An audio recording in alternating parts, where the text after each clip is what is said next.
স্বাগত দীপ্ত সংবাদে, সাথে আছে আমি কাজী আসিফুজ্জামান। বিশ্বকাপ উপলক্ষে ঠাকুরগাঁওয়ে এক সবজি বিক্রেতা তার দোকান সাজিয়েছেন আর্জেন্টিনার পতাকা দিয়ে, সেই সঙ্গে দিচ্ছেন নানা ছাড়। আর্জেন্টিনা ফুটবল দলের একনিষ্ঠ সমর্থক কাউসার আলী নিজের খুচরা সবজির দোকানটিকে সাজিয়েছেন নীল সাদা রঙের পতাকায়। চারদিকে উঠছে ছোট বড় আর্জেন্টিনার পতাকা, এ যেন দেশটির এক টুকরো প্রতিচ্ছবি বাংলাদেশের ঠাকুরগাঁও জেলায়। শুধু সাজসজ্জাতেই থেমে থাকেননি তিনি, দোকানের নামও বদলে রেখেছেন আর্জেন্টিনার সবজি ভান্ডার। টাঙানো সাইনবোর্ডে বড় অক্ষরে লেখা প্রিয় দলের নাম। সারা জীবন তো ব্যবসা করলাম, অনেক লাভ করছি। শুধু এক মাসের জন্য আর্জেন্টিনার খেলা যতদিন পর্যন্ত আছে তাদের জন্য 10 টাকা 5 টাকা 15 টাকা পর্যন্ত ছাড় দিব, কোনো সমস্যা নেই। এতে কত লস হবে লাভ হবে এটা দেখে লাভ নাই। সাপোর্ট। এই ব্যবসায়ী সমর্থক আর্জেন্টিনার জার্সি পরিহিত ক্রেতাদের জন্য রেখেছেন বিশেষ ছাড় নিতে তার আড়তে ভিড় করছেন ক্রেতারা। আমি ব্রাজিল হয়েও আর্জেন্টিনার সবজির দোকানটা দেখতে আসছি, অনেক সুন্দর লাগতেছে। তো আর্জেন্টিনার দলটার উপরে আমার শুভকামনা রইল যেন ফাইনাল যেতে পারে। কিন্তু আমাদের জার্সি নাই বিধায় আমাকে ছাড় দিল না। যেভাবে ছাড় দিচ্ছে, আমিও বেশ কিছু বাজার করেছি। আসলে এটাই ফুটবলের প্রতি, আর্জেন্টিনার প্রতি একটা ভালোবাসা। সেই টাঙ্গন ব্রিজ থেকে, পাটিয়াডাঙ্গি টাঙ্গন ব্রিজ থেকে আমি দেখতে আসছে আমাকে খুব ভালো লাগছে। বিশ্বকাপের উত্তাপে যখন পুরো দেশ প্রিয় দল ঘিরে নানা আয়োজনে মাতোয়ারা, তখন ঠাকুরগাঁয়ের এই আর্জেন্টিনা সবজি ভান্ডার যেন ফুটবল আর ব্যবসার এক অনন্য মেলবন্ধনের প্রতীক হয়ে উঠেছে। কামরুন নাহার, দীপ্ত, বার্তাকক্ষ। পটুয়াখালীর কলাপাড়ায় নির্মাণ করা হয়েছে 30 ফুট দৈর্ঘ্য ও 25 ফুট প্রস্থের ব্যতিক্রমী একটি ব্রাজিল গেট। উপজেলার বাস স্ট্যান্ড সংলগ্ন শহরের প্রবেশদ্বারে এই গেটটি স্থাপন করেছেন ব্রাজিল ভক্ত ও সমর্থকরা।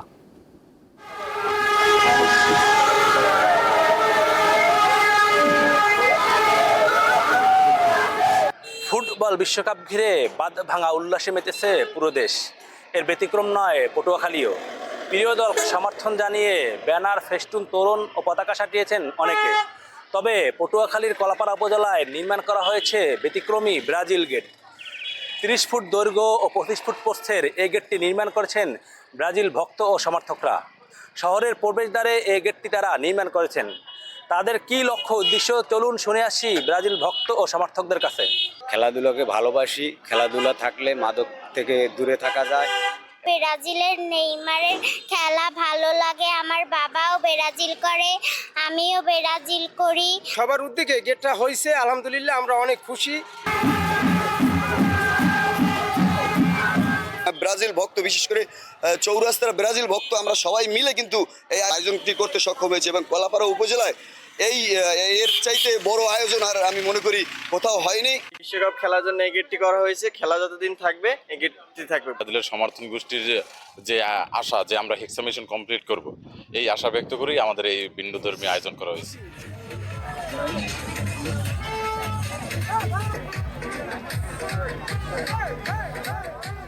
আগামীতে বাংলাদেশের ফুটবল দল অংশগ্রহণ করবে বিশ্বকাপে, এমন প্রত্যাশা সকলের। মোহাম্মদ ইমরান, দীপ্ত টিভি, পটুয়াখালী। মালয়েশিয়া সফর শেষে চীন পৌঁছেছেন প্রধানমন্ত্রী তারেক রহমান। বিমান বাংলাদেশ এয়ারলাইন্সের একটি বিশেষ উড়োজাহাজে স্থানীয় সময় গত রাত 11টা 5 দালিয়ান ঝুসুইজি আন্তর্জাতিক বিমানবন্দরে অবতরণ করেন তিনি। প্রধানমন্ত্রীর সঙ্গে রয়েছেন তার সহধর্মিণী জুবাইদা রহমান, লিয়াওনিং প্রদেশের ভাইস গভর্নর এবং চীনে নিযুক্ত বাংলাদেশের রাষ্ট্রদূত। বিমানবন্দরে প্রধানমন্ত্রী ও তার সহধর্মিণীকে স্বাগত জানান। বিমানবন্দর থেকে প্রধানমন্ত্রীকে মোটর শোভাযাত্রা সহকারে হোটেল শাংগ্রি-লাতে নিয়ে যাওয়া হয়। এখানে তিনি 2 দিন অবস্থান করবেন। দালিয়ানের পর প্রধানমন্ত্রী চীনের রাজধানী বেইজিং যাবেন। দেশে কন্যা শিশু ও নারীর প্রতি সহিংসতার পরিসংখ্যান রীতিমতো আঁতকে ওঠার মতো। শুধু মহিলা পরিষদের হিসাবে গত 6 মাসে 1000-এর বেশি নারী ও কন্যা শিশু বিভিন্ন রকমের সহিংসতার শিকার হয়েছে। বিশেষজ্ঞরা বলছেন, বিচারহীনতার সংস্কৃতি, প্রযুক্তির অপব্যবহার এবং মানসিক সমস্যার কারণে সমাজের মধ্যে এক ধরনের অস্থিরতা তৈরি হয়েছে, যার প্রভাবে অপরাধ প্রবণতা বেড়েছে। একটি ফুটফুটে সুন্দর শিশু, যার হাতে থাকার কথা রঙিন পেন্সিল আর বুক ভরা স্বপ্ন। তারই নিথর রক্তাক্ত শরীর যখন কোনো পুকুরে, ডোবায়, ঝোপে, ঝাড়ে কিংবা ঘরের কোণে পড়ে থাকে, তখন থমকে যায় পুরো দেশের বিবেক। বাংলাদেশে শিশু নির্যাতনের মতো জঘন্য ও পাশবিক ঘটনা যেন এখন নিত্য নৈমিত্তিক ব্যাপার। যখন কোনো একটি নৃশংস ঘটনা ঘটে তখন কিছুদিন তুমুল শোরগোল হয়, প্রতিবাদের ঝড় ওঠে সামাজিক যোগাযোগ মাধ্যমে, কিন্তু তারপর সব কিছু হারিয়ে যায় কালের গহ্বরে। অপরাধ কি থেমে যায়? পরিসংখ্যান বলছে একেবারেই না। শুধু আসিয়া আর রামিসা নয়, ঘরে কিংবা বাইরে কোথাও যেন নিরাপদ নয় কেউ। লোকচক্ষুর আড়ালে প্রতিদিন বাড়ছে সহিংসতা। বাংলাদেশ মহিলা পরিষদের তথ্য বলছে, দেশে গত 6 মাসেই 1035 জন নারী ও কন্যা শিশু ধর্ষণ ও পাশবিক নির্যাতনের শিকার হয়েছেন। আর শুধু মে মাসেই এই নির্মমতার বলি হয়েছেন 250 জন। শুধুমাত্র মানসিক বৈকল্যের জন্যই যে হচ্ছে তা না, এখানে সামাজিক, রাজনৈতিক, অর্থনৈতিক, আইনগত এবং সাথে সাইকোসোশ্যাল মানে মনোসামাজিকের পরিবর্তনের কারণেই আসলে এই সমাজ বিরোধী যে কর্মকাণ্ডগুলোকেও আমরা দেখছি সেগুলো হচ্ছে। দেশে নারী নির্যাতনের মামলাগুলোর অন্যতম প্রধান দুর্বলতা হলো বিচারের দীর্ঘসূত্রতা। একটি মামলার রায় হতে কেটে যায় বছরের পর বছর।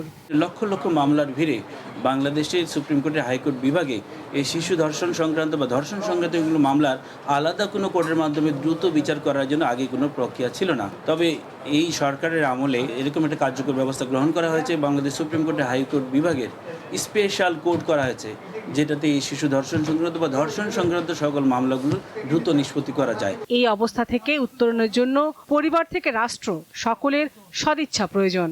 আমি আমার বাচ্চাটাকে কি ভ্যালুস দিচ্ছি, কিভাবে তার নিড বা প্রয়োজনগুলো আমি মেটাচ্ছি এবং কিভাবে তার ভালো শুধুমাত্র বুদ্ধির বিকাশ না মনোসামাজিক বিকাশের জন্য আমি কি করছি। সুতরাং প্রথম কাজ হচ্ছে পরিবার থেকে, এরপর হচ্ছে স্কুলে, শিক্ষা প্রতিষ্ঠানে, সেখানে হচ্ছে একটি সুন্দর টিচার স্টুডেন্ট রিলেশনশিপ গড়ে তোলা। একটা সোসাইটিতে আমি যেভাবে মিশবো, আমি কারো বিপদে হচ্ছে সাহায্য করা, কোনো একটা অপরাধ দেখলে আমার সেখানে কি ভূমিকা হবে সেগুলো শিক্ষা।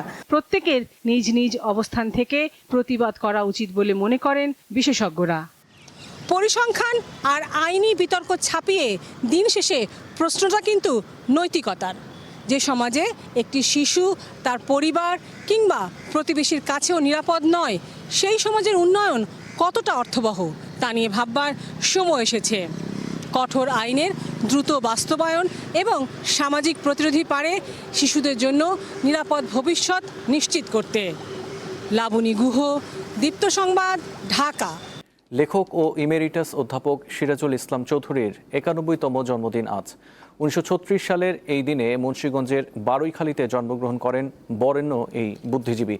সিরাজুল ইসলাম চৌধুরী একাধারে প্রাবন্ধিক, শিক্ষাবিদ, গবেষক, সমাজতান্ত্রিক চিন্তাবিদ। পড়াশোনা করেছেন ঢাকার saint Gregory school, Notre Dame college এবং ঢাকা বিশ্ববিদ্যালয়। ইংরেজি সাহিত্যে উচ্চতর গবেষণা করেছেন যুক্তরাজ্যের লিডস এবং লেস্টার বিশ্ববিদ্যালয়। দেশে ফিরে ঢাকা বিশ্ববিদ্যালয়ের শিক্ষক হিসেবে যোগ দেন 1957 সালে। সম্পাদনা করেছেন নতুন দিগন্ত, পরিক্রমা, সাহিত্যপত্র সহ কয়েকটি ছোট কাগজ। সাহিত্য, সংস্কৃতি ও গবেষণার জন্য পেয়েছেন লেখক সংঘ পুরস্কার, বাংলা একাডেমি পুরস্কার ও 21 পদক।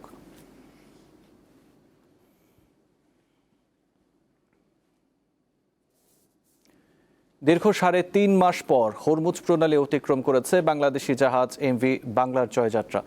যুদ্ধের কারণে 31 জুন বাংলাদেশি নাবিক ও ক্রু নিয়ে জাহাজটি পারস্য উপসাগরে আটকা পড়েছিল। বাংলাদেশ শিপিং কর্পোরেশনের মালিকানাধীন জাহাজটি গতরাতে নিরাপদে হরমুজ প্রণালী পার হয়। বিএসসির ব্যবস্থাপনা পরিচালক কমোডোর মাহমুদুল মালেক গণমাধ্যমকে এই তথ্য নিশ্চিত করেছেন।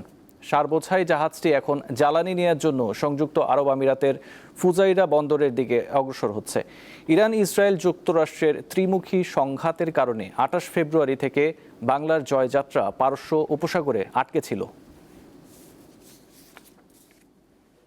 ইরানের জ্বালানি খাতের ওপর থেকে সাময়িকভাবে নিষেধাজ্ঞা তুলে নিয়েছে যুক্তরাষ্ট্র। সুইজারল্যান্ডে ইতিবাচক শান্তি আলোচনার পরিপ্রেক্ষিতে এই সিদ্ধান্ত নিয়েছে ওয়াশিংটন। ফলে 21 আগস্ট পর্যন্ত ইরান তাদের উৎপাদিত অপরিশোধিত খনিজ তেল, পেট্রোকেমিক্যাল ও পেট্রোলিয়াম জাতীয় পণ্য সরবরাহ ও বিক্রি করতে পারবে। ইরান এরই মধ্যে হরমুজ প্রণালী খুলে দিয়েছে। তীব্র তাপপ্রবাহের কবলে পড়েছে পশ্চিম ইউরোপের দেশ ফ্রান্স। এর ফলে গত 2 দিনে দেশটিতে কমপক্ষে 18 জনের মৃত্যু হয়েছে। দক্ষিণ পশ্চিমাঞ্চলে তাপমাত্রা 41.9 ডিগ্রি সেলসিয়াস ঠেকেছে, যা এলাকাটির ইতিহাসে প্রথম। পরিস্থিতি নিয়ন্ত্রণে সরকার বিশ্ববিদ্যালয় সহ সব শিক্ষা প্রতিষ্ঠানের পাঠদানের সময়সূচি বড় পরিবর্তন এনেছে। সমগ্র ইউরোপ জুড়েই দাবদাহ চলছে। স্পেনের উত্তরাঞ্চলীয় প্রদেশে 22 জুন তাপমাত্রা ছিল 40 ডিগ্রি সেলসিয়াস। গত সপ্তাহে যুক্তরাজ্য জুড়ে স্থানভেদে তাপমাত্রা 36 থেকে 39 ডিগ্রি সেলসিয়াস পর্যন্ত উঠেছে। এই ছিল এখনকার মতো। পরবর্তী সংবাদ 12টায় দেখার আমন্ত্রণ রইল। এছাড়াও তথ্য বিনোদনের খবর পেতে চোখ রাখুন দীপ্ত টিভি ডিজিটাল প্ল্যাটফর্মগুলোতে। ধন্যবাদ।